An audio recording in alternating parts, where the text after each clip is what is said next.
रहनुमा टीवी, हर तबके के लिए रहनुमाई सबके लिए।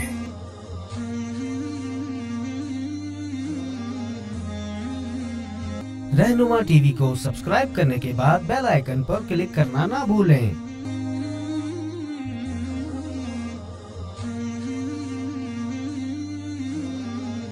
मेरे भाइयों, तबलीग वाले गरीब कहते हैं कि नकल की तो कोशिश तो करो, नकल की तो कोशिश करो। नौजवान जो मेरे सर के ताज है, नौजवानों से मैं कहूंगा लिल्ला फिल्ला ये तकरीरें ज्यादा सुना बंद कर दो।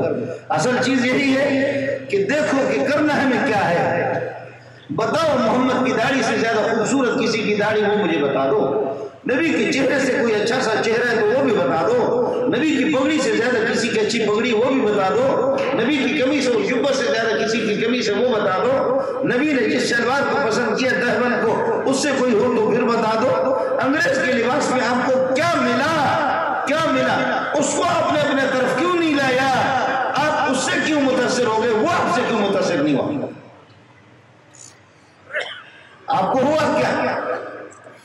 शादी में भी उनके तौर तरीके, उन्हीं का अंदाज और सब कुछ उन्हीं का तरीका, सब कुछ शादी में, मामलात में, खरीद और फरोख्त में, दुनिया के निजाम के अंदर इस्लाम में कौन सी कमी आपको महसूस हो गई?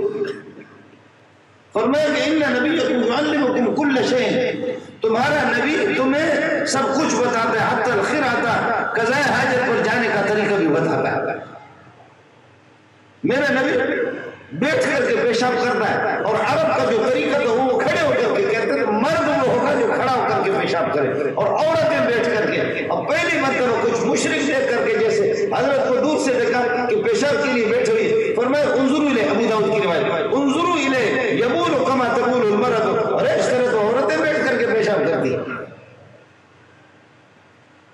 उन्जुरू इले यबूलु कमा तबूलुल मरद, उमर कहता है खड़े होकर के मैंने इस्लाम कबूल किया, लेकिन हमारा तरीका था खड़े होकर के पेशाब करना। तो नबी ने फरमाया या उमर ला तबुल काइमन, उमर खड़े होकर के पेशाब ना करो। फरमाया मा बुलतु काइमन मुंज़ु अस्लमतु, जब नबी ने ये नसीहत की अल्लाह की कसम, फिर खड़े होकर कभी मैंने पेशाब नहीं किया।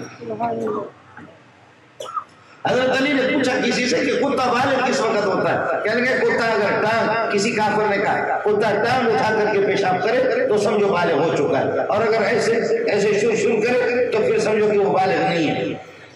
टांग उठाए इस तरह कि गंदगी न लगे, उसके पांव पर भी न लगे, तो फिर समझो कि वो कुत्ता बालिग हो चुका है, उसकी अकल मुकम्मल हो चुकी है।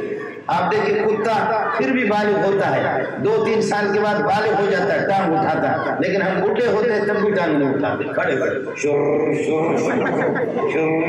हम लोग बालिग नहीं हो गए, हमारी अकल बालिग नहीं होती। कुत्ते के पास कभी ना कभी कुछ ना कुछ अकल तो आ जाती है, लेकिन हमारे पास अकल फिर भी, वो भी खड़े होकर